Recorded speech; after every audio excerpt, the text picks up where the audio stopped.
To the point, tanpa tedeng aling-aling, berpijak dan berpihak pada kebenaran.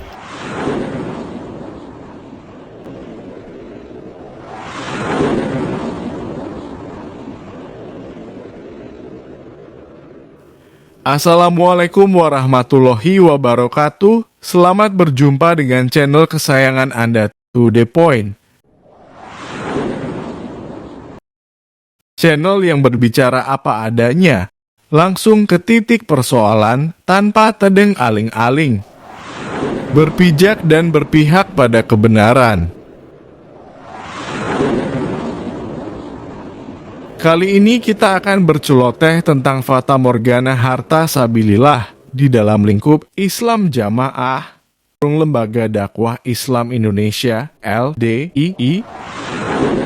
Ketika Anda mendengar istilah aset sabilillah yang ada di bawah naungan keamiran Islam Jamaah LDII, sebaiknya Anda jangan percaya. Karena sesungguhnya yang ada hanyalah aset yang telah menjadi hak milik keluarga dan keturunan Bani Nur Hasan Madikol. Meskipun semua aset itu dibeli dengan menggunakan uang yang ditarik dari seluruh jamaah pengikut Nur Hasan dan keturunannya. Namun semua aset itu, dari usaha pom bensin, usaha perkebunan, usaha peternakan dan usaha percetakan semuanya berada di bawah kekuasaan keluarga Bapak Imam. Bukan milik jamaah atau sabilillah yang bisa digunakan untuk kepentingan jamaah. Setiap hasil usaha-usaha yang diklaim milik sabilillah pada faktanya hanya untuk Bani Nur Hasan. Usaha tersebut menyimpan sistem perbudakan semi-modern dengan berlindung di balik kata sabilillah, kemudian memberi gaji yang jauh di bawah standar.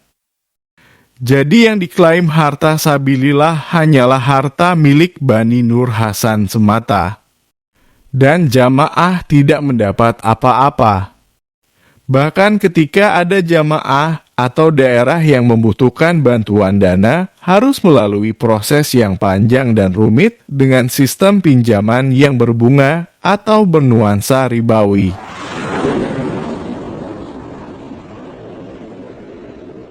Akhir cerita dari aset yang disebut sebagai milik sabilillah, yang seharusnya menjadi hak umat itu semuanya akan menjadi hak milik imam. Kita ambil satu contoh, di mana ketika saat ini terjadi gelombang hijrah, ribuan pengikut Bani Nur Hasan ini menyatakan diri keluar dari kelompok LDII itu. Maka keamiran Islam Jamaah LDII memerintahkan kepada pengurus desa dan daerah untuk mempertahankan aset yang ada di kelompok desa dan daerah. Seharusnya ketika ada satu desa yang menyatakan hijrah, maka aset berupa masjid dan sarana umum lainnya tetap bisa dimanfaatkan oleh jamaah. Namun faktanya tidak demikian. Pengurus daerah dan desa ditekan untuk menguasai aset itu. Seandainya pun seluruh jamaah pengikut Bani Nur Hasan itu hijrah total, maka keimaman akan gigih mempertahankan aset-aset yang ada, meskipun semua aset itu dibeli dari harta jamaah dana umat. Pengurus pusat akan dikerahkan untuk mempertahankan harta dan aset-aset yang bertebaran di seluruh Indonesia.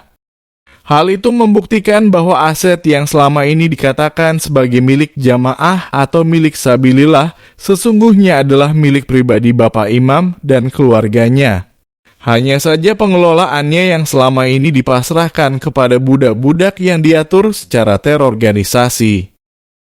Andai saja semua aset, harta dan sarana prasarana yang ada itu adalah benar milik umat, milik jamaah atau sabilillah, seharusnya jamaah-jamaah yang berjumlah ribuan orang yang hijrah itu bisa tetap beribadah dengan leluasa di masjid-masjid yang mereka ikut membangunnya. Kalau benar masjid-masjid yang ada di dalam kalangan Islam Jamaah LDII itu milik jamaah, seharusnya para pengurus keamiran membiarkan para mantan pengikutnya untuk masuk beribadah ke masjid-masjid itu.